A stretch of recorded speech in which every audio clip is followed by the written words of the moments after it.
Dalawang low pressure area na namataan sa kanluran ng Hilagang Luzon sa labas ng ating Philippine Area of Responsibility, bagamat tabuo, hindi naman ito banta sa bansa. At 91W, maliit na ang tsansa nitong tumungtong sa Philippine Area of Responsibility ayon sa current track forecast niya. At halos buong nalalabi na bansa, magiging tamtama na po ang lagay ng panahon. Ang ilan na lamang aasahan ng mga isolated rain showers sa silangang bahagi ng Visayas at Mindanao. At solar radio burst, tumagal ng halos 9 na minuto, associated pa rin ito ng coronal mass ejection. Ano ba ang ibig sabihin nito? Ating ipapaliwanag.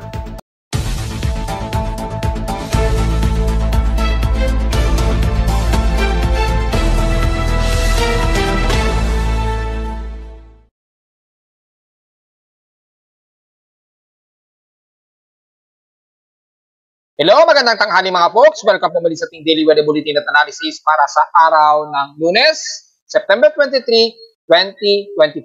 Ang oras nating boss ngayong umaga o halos pagtatanghali na ay alas 11:48 na ng tanghali. Bagamat unti-unti nang kalmado at most of fairly weather na po umiiral sa bansa, medyo may mga ilang maulap na lamang ang mararanasan natin dahil lumayo na nga po yung ating habagat kaya ng ating mga report ng mga nakarang araw. Dahil sumasabay nga po ito sa pinaka-frontal system na nabubuo sa may bandang Hilaga at dito sa bandang northwestern part naman ng bansa sa may bandang China ay pamumuo ng extended ng monsoon trough na sumasabay dun sa mga tropical cyclone at mga low pressure systems. Kaya medyo lalayo at lumalayo na po ang ating habagat. At dahil sa nagsisimula na po ang transitioning at malapit nang matapos yung onset ng habagat season ay medyo mag-iiba na uli o dahan-dahang mag-iiba ang galaw ng ating klima. Bagamat may presence pa rin tayo ng southwest monsoon at manipis lamang ito lalo na sa bandang extreme northwestern Luzon pa rin na medyo iiral na lamang ang mas manipis na daloy ng habagat yan. Pero sa nalalabi na bansa ay halos makakaramdam na tayo ng humid na panahon. So, expected pa rin mga isolated rain showers. So far, wala naman tayong nadetect na active lightning strikes at wala namang aktibo tayong nakikita sa ating Doppler radar imagery. So, halos magiging partly cloudy at maaraw ang maranasan natin halos ngayong maghapon So, wag pong magbibilad, especially ngayong maghapon dahil makakaranas na kayo ng mas maaraw na himpapawarin sa iba't ibang bahagi ng bansa. Sa ating current conditions, overcast gloomy pa rin sa few clouds. Ang umira dito sa amin sa Caloocan at kitang-kita naman sa ating live CCTV na medyo overcast and gloomy pa rin kami sa Caloocan. Pero sumisikat na po ang haring araw despite na may mga partly cloudy pa rin. So asahan sa bilibang panig ng Metro Manila, so wag masyadong magbibilad sa araw. At sa Mantala, sa ating lowest temperature na itala na weather station kaninang 4:25 AM, nakapagtala kami ng lowest of 25.1 degrees Celsius. Kaninang madaling araw ito at 4:25 AM. At sa pinakamataas naman na italang temperatura kahapon, nakapagtala kami ng 32.9 degrees Celsius na pinaka-highest air temperature na namin sa Caloocan. Kahapon ito ng tanghaling tapat at 12:50 PM. Meaning, medyo mataas ang naging heat index namin kahapon at 44.5 degrees Celsius niya. So, ganyan na rin mararamdaman natin ngayong araw. Makakaranas na tayo ng medyo humid. At dahil katamtaman at mataas ang ating outside humidity, nakatamtaman at 76%, makikita natin ay pagtaas ng temperatura ay magbubunsod po yan ng humid o yung maalinsangang panahon. So, iwasan po natin masyadong magpapawis dahil babagal. Medyo babagal po na matutuyan tayo ng pawis yan. Malagkit na naman ang ating magiging pakiramdam yan. So, take note yan And so far sa ating peak systems in past 24 hours naman, kung ikukumpara ay nangunguna sa may pinakamataas ang temperatura ang Dipolog na may 34.9 degrees Celsius na highest temperature. Sa Baguio City ay almost stationary na lowest of 17.4 degrees Celsius. At pagdating naman sa Inulan, ang Clark Air Base ay nakapagtala sila ng 78 mm na total rainfall. Kahapon, drizzle rains ang naranasan namin kahapon o halos light rain showers. Nakapagtala lamang kami ng 2.7 mm na total rainfall sa Caloocan. So halos ganun lamang ang naranasan namin pag-ulan. Samantala, meron tayong space weather status na naman, at least minor o moderate. At ang X-ray flux releases, M3.7 naman siya. So, halos minor lamang ito. At meron tayong 10 cm radio burst mula sa associated ng coronal mass ejection. So, sa mga nagtatanong, ano ba ang silbi nito o ano ba magiging epekto nito sa mundo? Well, tumagal ito kasi ng 9 minutes at nag-peak flux ito na 540 solar flux units. Ito yung lakas ng buga ng coronal mass ejection na tumama sa mundo. So, according sa alarm natin, since kaninang 5:53 AM pa ito naganap, ay nagkaroon ng latest potential noon flux of 163 solar flux units. So, ibig sabihin nito, yung 10 cm radio burst, nagkaroon ng electromagnetic burst mula sa pinaka-solar flare ng haring araw, 10 cm yon. So, kung titignan natin dito sa haring araw, kung sisilipin ninyo, magkakaroon ng, makikita nito ng solar flare o burst na 10 cm kung susukatin. Ayan, oh. So, makikita ninyo yung burst ng coronal mass ejection. Ayan, oh, kitang-kita po. Ayan. So, maliwanag po. Yung parang nag-crown shape na yan. Ayan, oh. Yung parang bulb shape. Yan, oh. Yung sa taas na yan. Nagdulot po yan ng 10 cm burst na nag-arrive sa Earth. At least tumagal ito ng halos 9 minutes according sa measurement ng solar probe na nag-arrive sa Earth. So, dahil dyan ay nagkaroon tayo ng medyo minor significant of penticon o latest penticon noon at 10 cm nga ang inabot. So far ay magkakaroon nito ng epektos lalo na sa mga noises sa ating mga satellite sa mga satellites, GPS, ganyan, radars and satellite transmission. So lalo na sa mga weather satellite transmission, magkakaroon ng medyo noise sa reception o pag-transmit mula sa mga satellites sa outer space. So medyo makakaranas yan. Mga observatory lamang gaya ng NOAA ang mas maapektuhan dyan. Yung mga GPS naman ay may makaranasan kayo na magkakaroon ng bahagyang miscalculation o magkakaroon ng medyo noise sa kanyang pag-pinpoint ng mga location, ha. So sa mga gumagamit ng GPS controlled, expected na may mga radio o significant noise o hindi magiging accurate ng bahagya ang inyong mga GPS location. So take note yan mga folks. So far, wala naman tayong nakataas na solar o geomagnetic field. So far, ngayong araw, wala naman. At mababa naman ang ating KP index. Since hindi naman malawakan yung sunspot, so wala tayong magiging komento. Kung sisilipin natin ang haring araw, ay makikitang malilit lamang ang sunspot na ito ng AR3828, 3827 at 3851. Bagamat makakaproduce pa rin yan ng at least mga ilang maliliitang solar flare na maaaring umabot pa rin sa Earth. Pero mas madalas mga minor to moderate ang i-expect na mararamdaman natin sa Earth. Kaya nagkaroon ng ilang solar eclipse flux na M3.7. Naganap ito kaninang 5:12 AM. Nag-maximum ito kaninang 5:39 AM. Oras yan sa Pilipinas, ha. M category of 3.7 at nagtapos siya sa M1.8 kaninang 6:05 AM ng kaninang umaga. Ito po yun.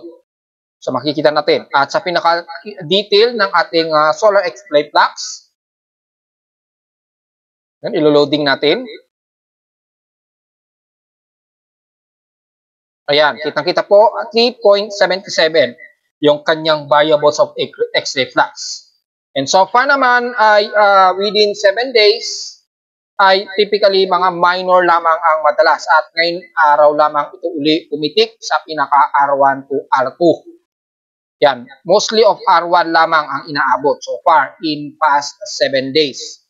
So yun lamang, at least tumagal lamang mahaba ng ilang araw bago na naman tayo nakaranas ng bagong X-ray flux. So far ay medyo kalmado na po ang GUS photon.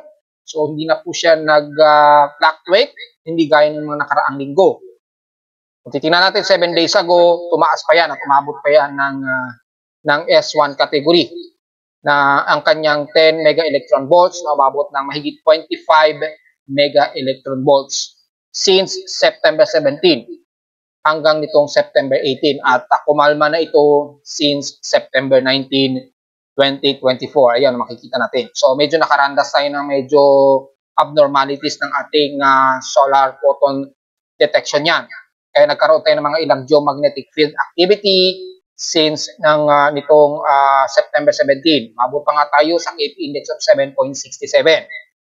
And so far, wala naman pong masyado na sumunod at medyo kalmado naman ang ating magnetosphere. Pero asahan ang medyo mataas ang derived vertical TEC na halos ang buong Mid-Pacific kasama ang Southeast Asia at bandang Southern Hemisphere. At Northern Hemisphere, medyo apektado ng mataas na TECU. Dahil nga po sa epekto nga po ng matindi na at least tumagal ng 9 minutes. Bagamat mahina lamang ito, pero dahil sa tumagal ito ng 9 minutes, medyo maka-apekto rin ito ng long term pagkamatagal ng nabababad sa radio flux. So medyo masama rin ng kaunti yun, lalo na sa mga satellites natin sa outer space. Wala naman tayong anomaly sa solar wind. Makikita natin dito is kalmado naman, wala namang matataasan na significant impact.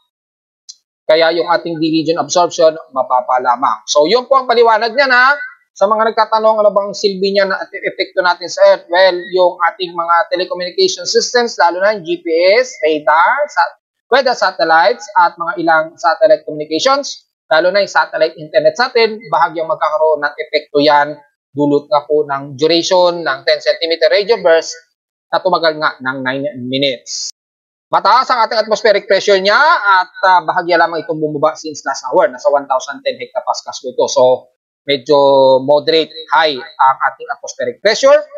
So, makakaranas na tayo ng mas clear skies niyan, lalo na sa may bandang silangan ng bansa.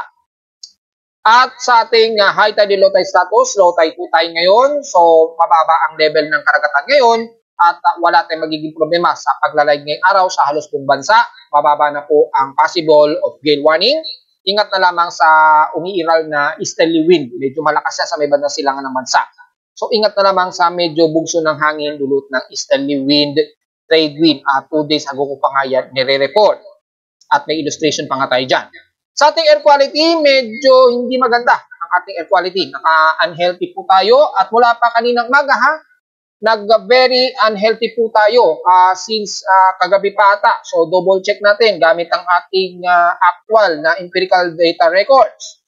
Mula sa air quality monitoring system, mula sa inyong lingkod. Ayan, makikita natin ay naglalaro sa moderate to unhealthy ang sensitive groups. So, silipin po natin yung pinaka-empirical data. Bakit sadyang tumaas ito? Dulot lang mga ito ng pollution natin. In past 24 hours, tumaas po ito ng mahigit sa 60 micrograms per cubic at umigit pa nga ito ng more than 70. To be exact, 70.2 micrograms per cubic meter ang itinaas. So, bakit ganon? Ay from past 7 days ago, mula nung September 21, unti-unti tumataas yung unhealthy air quality natin. So, mula nung September 21, meaning mula pa nitong Sabado, tumataas na naman ang level ng pollution sa atin.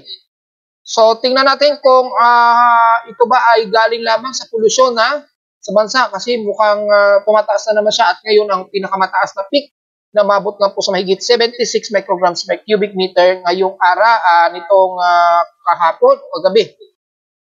Titingnan natin dito. Ngayong araw, 10:15 AM pala siya. So, nag-peak pa pala siya.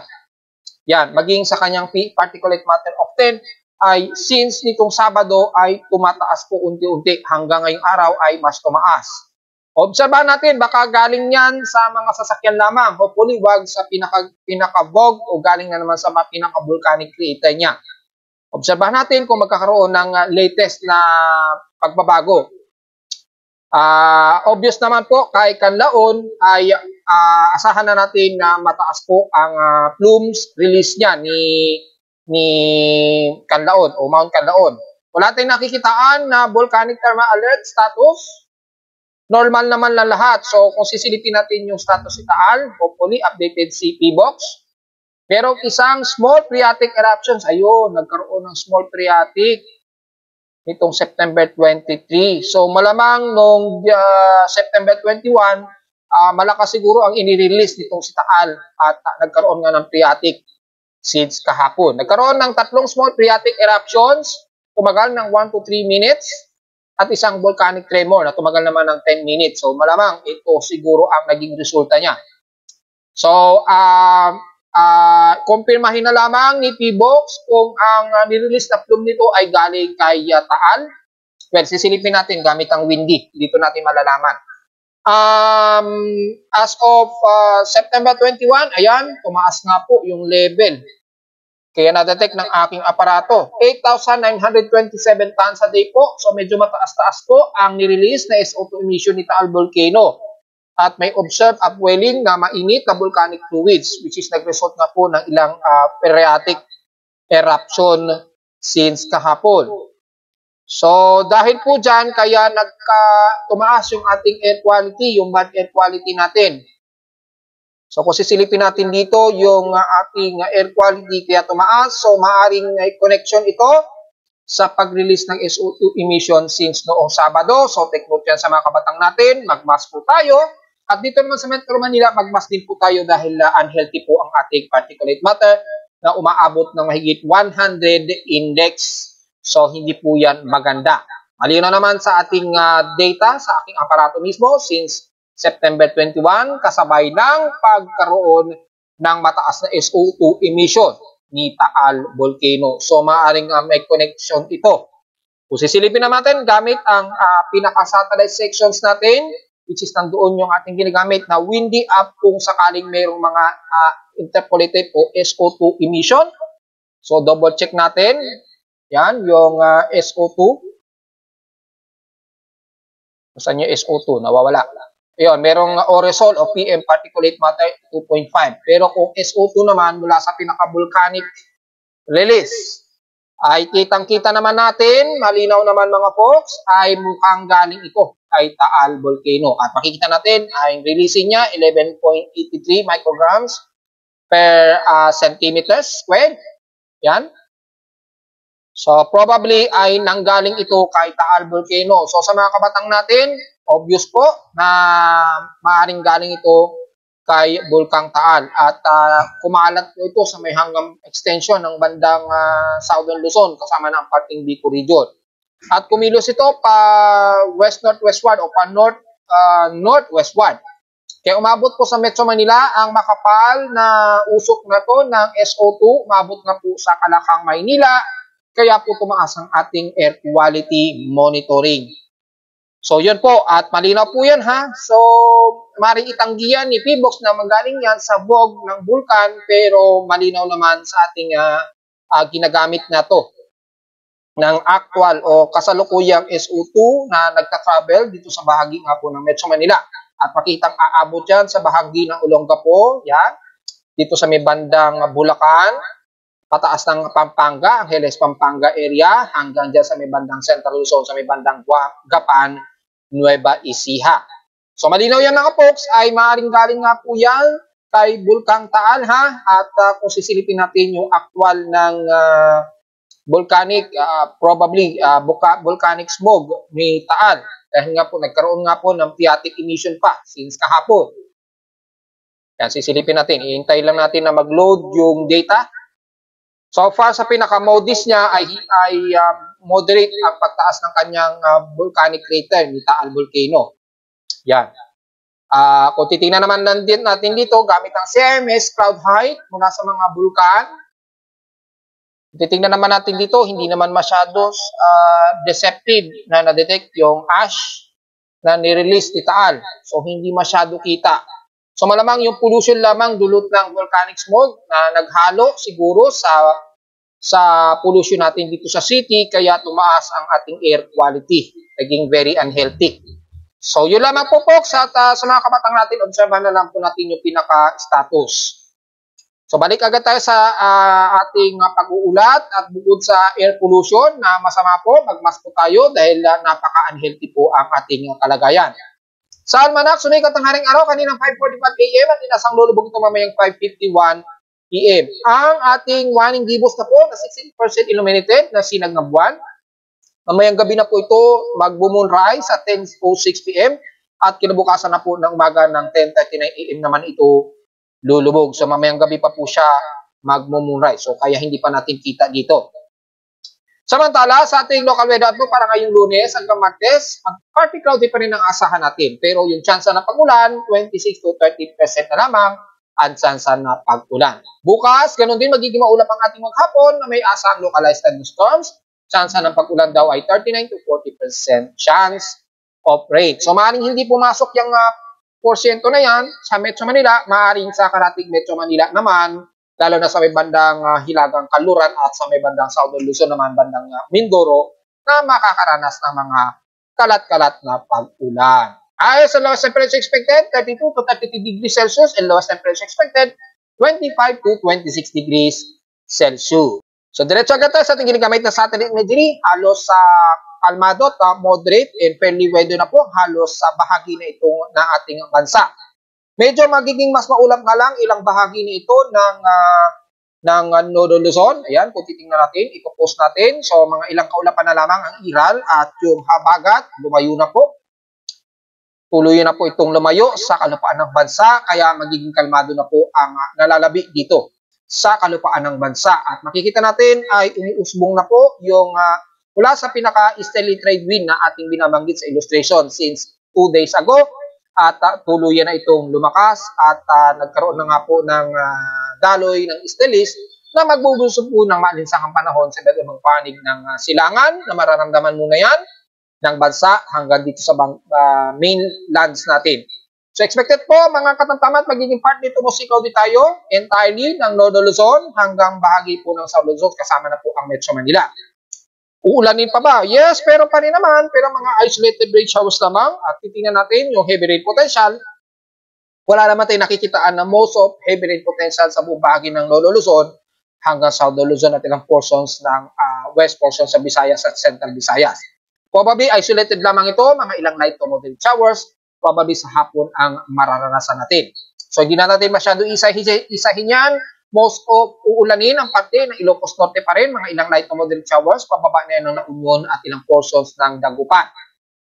Extending, kasama na ang bahagi ng Apari, Cordillera at Miss Region, magiging parte ito most ito di pa rin kayo dyan, pero magiging mas maaraw na at humid ang inyong panahon.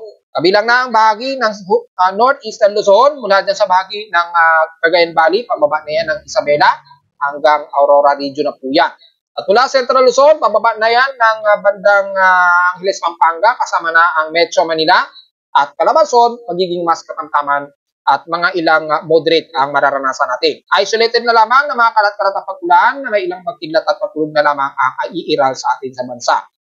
Gamit ng Himawari 8 satellite imagery courtesy o Pag-asa, syempre, makikita natin ay mas kalmado at moderate ang lagay ng ating panahon. Medyo mga mauulap na lamang o ilang partito musikaw di ang iiral sa iba't ibang panig na lamang ng Northern Luzon hanggang Southern Luzon. Mga ilang isolated rain showers at mga ilang light to moderate showers o most of light rain showers ang mararamdaman sa bahagi ng Mimaropa, lalo na dyan sa bahagi ng Puerto Princesa, San Vicente, El Nido, kabilang na ang bahagi ng Dinapacan at Culion Islands o Coron, Palawan. Mindoro, well, unti-unti na naman ninyong mararamdaman ang pagtaas ng temperatura, lalo na ng mga taga San Jose, base sa ating temperature contour, courtesy o Pag-asa pa rin. Makikita po ay mataas na po na more than 34 degrees Celsius ang temperatura na ngayon dyan sa San Jose. So, wag na naman masyadong magbibilad dahil magdudulot na naman yan ng significant na pagtaas ng temperatura. Ingat na lamang po.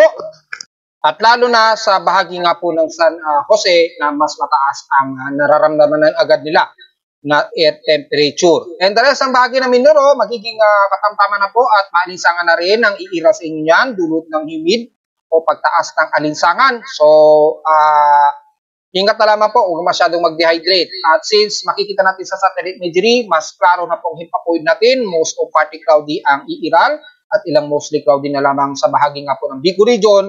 So expected pa rin ang mauulap pero humid ang mararanasan pa rin natin.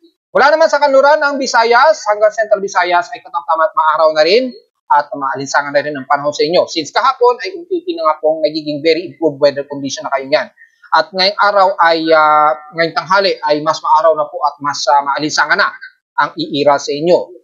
Mula sa may bandang Central Cebu hanggang Bohol, pero pagtawid ng bandang Leyte, medyo may mga manakanakang kalat-kalat na pag-ulan, ilang light to moderate showers, ang nakikita natin dito sa may bandang eastern portion sa Tacloban City, pababa ng Dulag, ng Buyong, hanggang Hinangunan at Liloan. So magdala ng pananggalang sa ulan just in case dahil magiging manaka-naka ang bugso ng isolated rain showers dyan, kabilang ng Eastern Samar Region mula sa may bahagi nga po ng Borongan City, Eastern Samar, at ilang bahagi dyan sa may bandang katibugan ng parte ng Samar mula Santa Rita, Basay hanggang Maribut hanggang General MacArthur. Bagamat medyo mas katamtaman ang umira sa may bandang Borongan, Eastern Samar hanggang Gian and the rest ng Northern Samar, ay asahan pa din mga isolated rain showers at mga pagkulog at pagkidlat lalo na nitong hapon o gabi ha. So medyo maaraw muna kayo sa rest ng bahagi ng Samar Region at kung titingnan natin sa temperature contour, mataas nga ang temperatura dito sa bahagi nga po ng Tambango, Kapuukan, Kinarga, Matangkob, dyan sa may bandang northern part ng Leyte, bandang Ormoc. Maabot sa magiging 34 degrees Celsius ang inyong air temperature dyan base sa contour map, so huwag masyadong magbibilan. Wala naman sa eastern ng Mindanao, mula Surigao del Norte hanggang Surigao del Sur at bandang Caraga area ay medyo gloomy kayo dyan, so asahan po mga ilang light to moderate and some heavy rain showers, lalo na dito sa isla ng bandang Dinagat Islands. Dito naman sa may bandang Surigao del Norte, yan, nag-refresh po ang aking mapa. So, tingnan po natin. Every 5 minutes, automatic, nagre-refresh po yan. Ito po yung sinasabi natin na dynamic po ang ating nire-represent. Hindi lamang basta static. Yung iba, pinapaganda pa nila yung layout gamit yung mga ibang editing software. Kaya lang, hindi na po siya dynamic kasi hindi na po siya screenshot mismo mula sa pinaka-empirical data records. Hindi gaya ng ating ginagamit, dynamic po at actual nating binibidyohan at kinukunan po. Yung actual na senaryo, tulad na lamang nito, nakakaranas ka po ng ilang kalat na pag-ulan, ilang moderate. So, heavy rain showers ang nararanasan ng mga taga-Surigao del Norte mula dyan sa may bandang Caleber, Carrascal, Tandag, yan, Surigao del Norte hanggang dyan sa may bandang Bayabas, San Miguel, damay na rin ang bahagi ng Caraga Region ha, Posibilidad at dyan sa bandang Hinatuan, Surigao del Sur area na. Most dyan sa may bandang off coast ng Siargao Island din. So ingat po sa biglaang buhos ng ulan ha, at ingat din sa mga posibleng pagguho ng lupa just in case. Maaaring magtagal yan sa loob ng 2 o within 3 hours, so at least alisto po tayo ha. Extension na yan hanggang sa may bandang Tacloban, sa may bandang Southeastern Leyte. And the rest naman ng bandang Northern Mindanao, mula Cagayan de Oro, papasok na yan ng Zamboanga Peninsula. Fairly weather po tayo dyan. So, maaraw at malinsangan ng iiral sa inyo mga isolated rain showers sa lamang ang most of weather situation ninyo dyan. Kasama na ang bahagi ng Maguindanao mula Marawi, pababa na yan ang bandang Sorsogon area mula Cotabato hanggang General Santos City. Sa bahagi nga lang ng katimugan ng Davao Region, medyo partly to mostly cloudy na may ilang gloomy.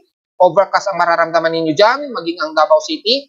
At dito naman sa may bandang General Santos City, pababa ng Sarangani, medyo gloomy po kayo dyan. So expected ang mga ilang bugsuan ng kalagkat na pag-ulan, mga ilang light to moderate showers, and some portions na may heavy rain showers. So magdala na naman ng pananggalang at iwas po sa biglaang pagbuho ng lupa just in case na biglang bumuhos itong portion nito na heavy rain showers na hindi naman tumatagal ng mahigit 1 oras.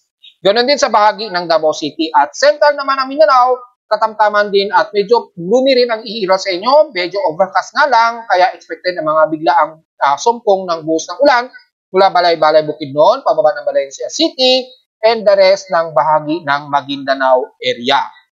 So, diretso agad tayo sa tingin gamit ng computer-generated tropical cyclone sector. Well, kung papansinin niyo, 4 na po yung ating binabantayan na may isang tropical cyclone na naging low pressure area na lang din. Dating si Igme ito si 17W. Naging low pressure area na lamang siya. Pero natiling aktibo pa rin ha. At yung 3 binabantay natin na low pressure systems, isa dito si 91W na namataan nga po sa silangan ng Eastern Luzon na po. So, maliit na po. Mas lumiit na ang tsansa nito na pumasok ng Philippine Area of Responsibility. At malalapit na ito sa may bandang coastal seas ng Mariana Islands na po. So, more than 3,000 km pa po ito ang layo mula sa silangan ng Luzon. So, mukhang good news na po ito, mga po, kung sakaling hindi na magbago ang magiging kilos nito. At kung titingnan natin si 91W, ang kilos niya pa-northwest pa rin. So, meaning, ayan mas detail na po dahil real time na po natin nakikita yung movement Noong mga nakaraan, wala tayong ganyan. So, diniscover ko na lamang na merong movement na rin ang pinaka-ATCF nito. So, makikita natin, movement niya is sa northwest. Malinaw na pahilagang kanluran pa rin ang kilos niya. Ibig sabihin, maliit na po ang tsansa nito na pumasok ng ating Philippine Area of Responsibility at within 24 to 48-hour period, inasang nasa baybayin na nga po ito ng Northern Mariana Islands. So far, ang kanyang atmospheric pressure center nasa 1,009 hectopascal. So, napakahina at napakashallow at disorganized pa rin yung kanyang development. So, dahil ganyan kataas ang atmospheric pressure at natiling wala pa rin further intensification, maaring within 50-hour period, baka posibleng ialis na lamang agad ito ng ating tropical cyclone sector. Pero kung titingnan natin sa floating, itong C91W, kung titingnan natin, halos meron pa rin siyang medyo shallow convective circulation, pero napakababa o napakahilaw ng kanyang vorticity. Ayan o, yung low level. Tapos, napaka-disorganized yung kanyang upward na ulap dito sa himpapuwid. So, hindi masyado pulido yung convective circulation. Malamang dahil na rin sa malakas na daloy ng easterly trade wind, natatangay po siya masyado. Ito, yung easterly trade wind, kita-kita nyo po, gumagalaw siya pakanluran. So, yung sirkulasyon nitong C91W, kung titignan ay mukhang napakahina at napakahilaw talaga. Maginong kanyang low level convection. So, maaaring maluso na lamang po bigla bago man lang dumating sa may bandang southeast ng Japan siguro within 50 hours o next 50 hours. Tingnan na lamang natin dahil sasalubong kasi ito sa pinaka-range of high pressure area dito na mahinang high pressure area. So, tingnan natin kasabay ng pagsalubong niya sa easterly trade wind na lumalakas nga po. Kaya tayo mayroong easterlies na naman sa bansa. So, yung development niya ay napaka-nipis. Kaya na natin walang development o intensification. Nakalipas na nga po ang mahigit sa 50-hour period ay wala pa rin significant na increased development. Nanatili pa rin 28 kilometers per hour pa rin yung kanyang pinaka-central airspeed. Samantala, yung dalawang namataan na low pressure area, sa kanluran naman ito ng Northern Luzon, pero nasa vicinity ito ng bandang Hainan or bandang Southern China.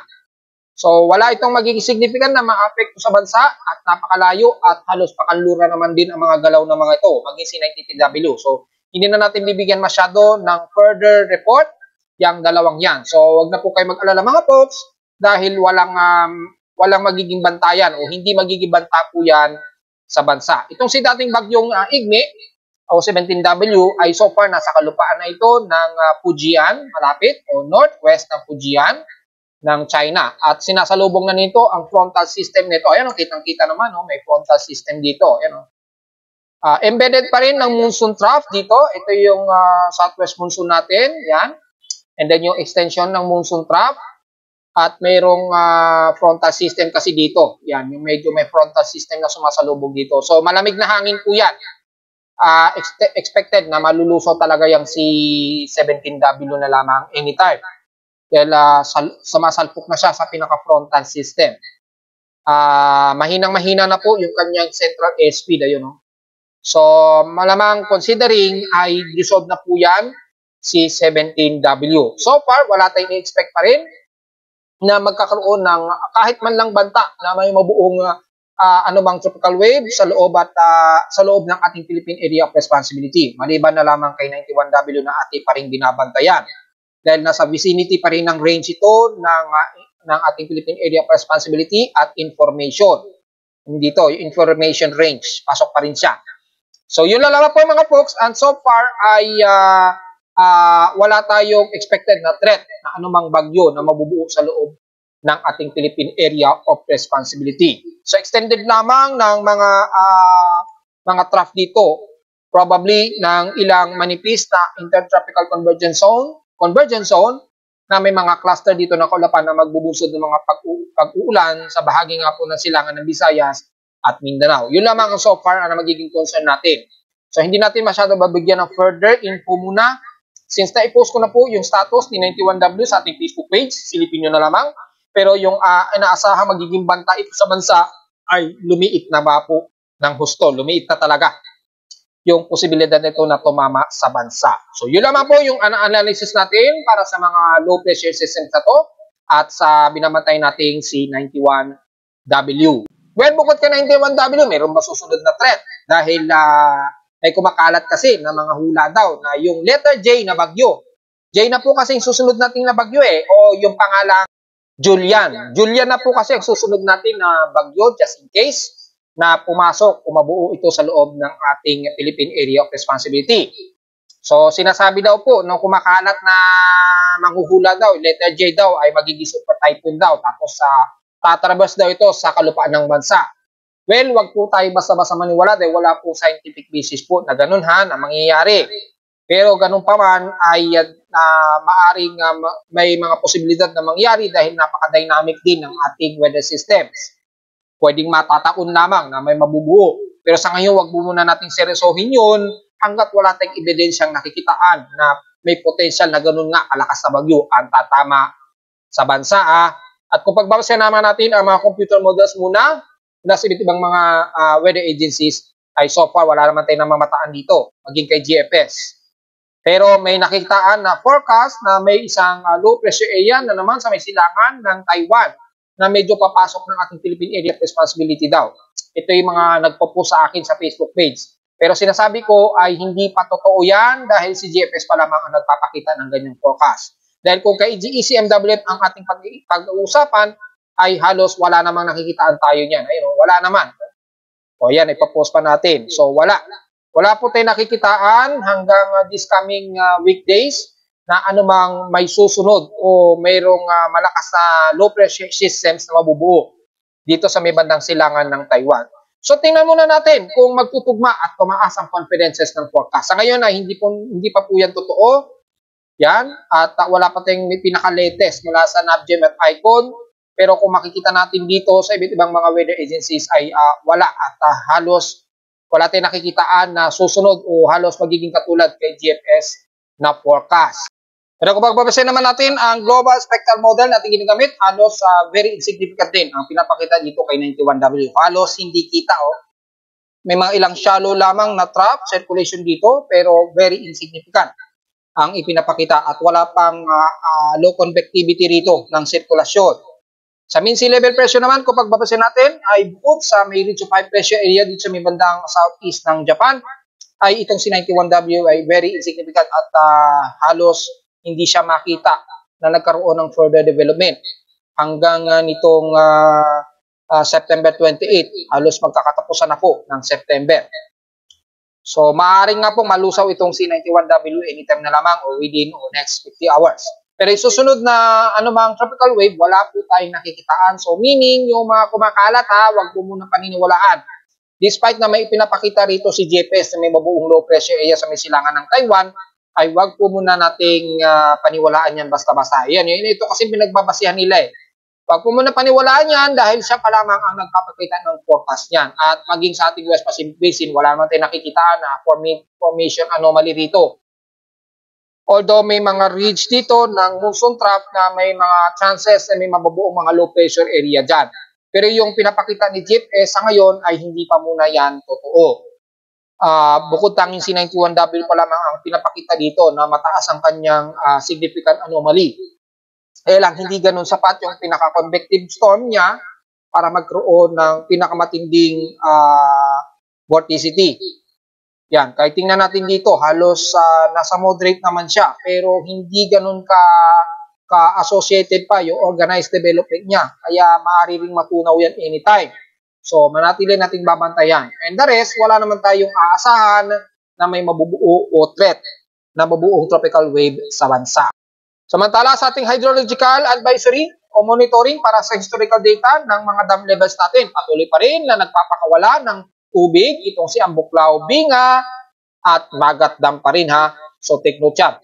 Halos tig-dalawa at tatlo dito kay Ambuklao, dalawa kay Binga Dam at dalawa rin kay Magat Dam ang nirelease na water level na para maiwasan daw ang pag-apaw. Wala namang concern kay Angat Dam at umaabot na po mula kay Ambuklao, 65.85 cubic centimeter na po ang nirelease. At sa isang gate niya, 66 cubic centimeter. Kay Binga, 38.51 cubic.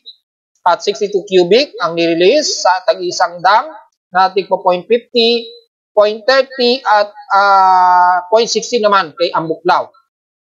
Ito yung nirelease na tubig o pinapakawala nilang tubig. Maabot sa 0.60 meters po ang pinapakawala nila. Kay Binga Dam, isang 0.30 meters at isang 0.50 meters. Kay Magat Dam naman ay isang 2 metro at 1 metro. So mas malawak, mas marami itong kay Magat Dam ang pinapakawalan niya. Kaya umaabot ng total of 455 cubic meter na po ang nirelease niya ni Magat Dam. At sa isang gate naman, 306.44 cubic centimeter naman ang kanyang ina-outflow or total na napakawala na.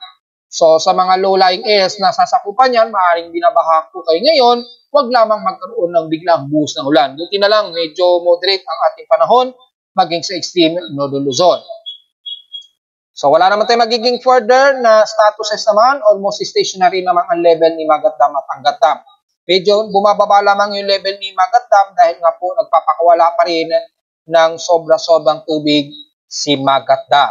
So yun lamang po status natin sa mga dams natin. Diretso agad tayo sa ating earthquake tracking. So far, wala namang medyo malalakas na pagyanig ang naitala ang aking seismometer sa Caloocan. So kung titingnan natin sa short period seismic records ni PBOX since kaninang 4 p.m., merong isang magnitude 4.0, ngayon lamang yata pumasok ito, kaninang 9:48 a.m.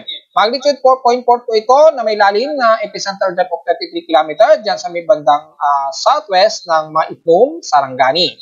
So sa may baybayin nito ng Maitlum, ito. So magnitude 4.4 po ito, so hindi naman masyado mararamdaman yung pagyanig niya. So yan lamang ang isa pa lamang ang magnitude 4 plus na naitala ni PBOX ayon sa ating data feed. At so far, konti pa lamang ang naging total earthquakes. So kung bibilangin natin ang historical earthquakes ngayong araw, for the month of September 2024, nasa total of 757 earthquakes na po tayo. 718 dito is magnitude 2.0. 34 sa magnitude 4.0 at nanatili 5 ang ating magnitude 5.0. And so far, wala namang nadadagdagan dyan sa magnitude 5.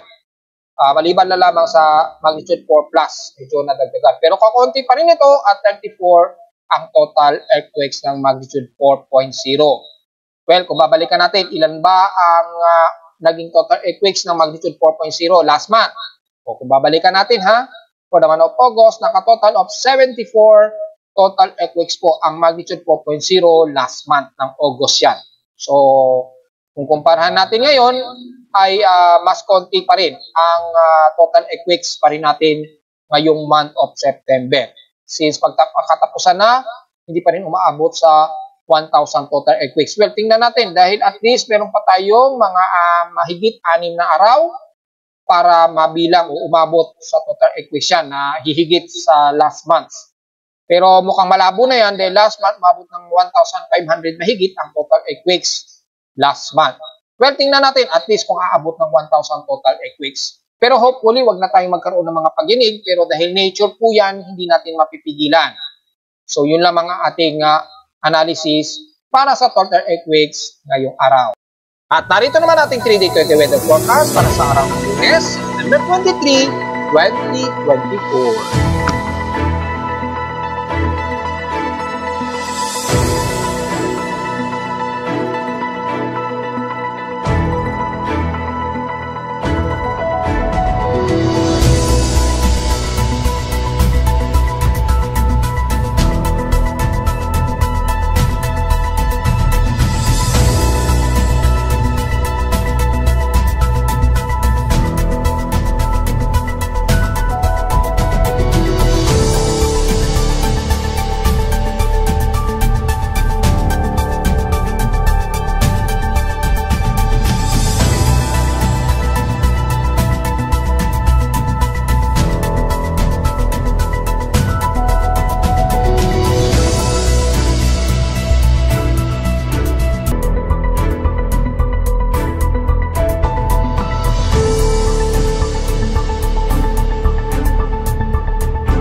hanggang dito na lang po ating Daily Weather Bulletin ng Francis para sa araw ng Lunes, September 23, 2024. Huwag pong kalimutan na mag-like, share, and subscribe po sa ating YouTube channel at visit namin anytime sa ating website na www.pimoweda.com para sa iba pang detalye na gusto nyo malaman na hindi natin isama ngayong tanghali since halos moderate and fair weather naman ang most na mararanasan natin sa bansa, mga ilan kalat-kalat lamang na pag-ulan. So walang masyadong problema.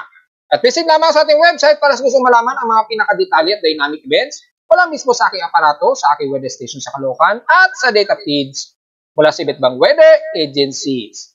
Maraming salamat po mga folks at magandang hapon po sa ating lahat.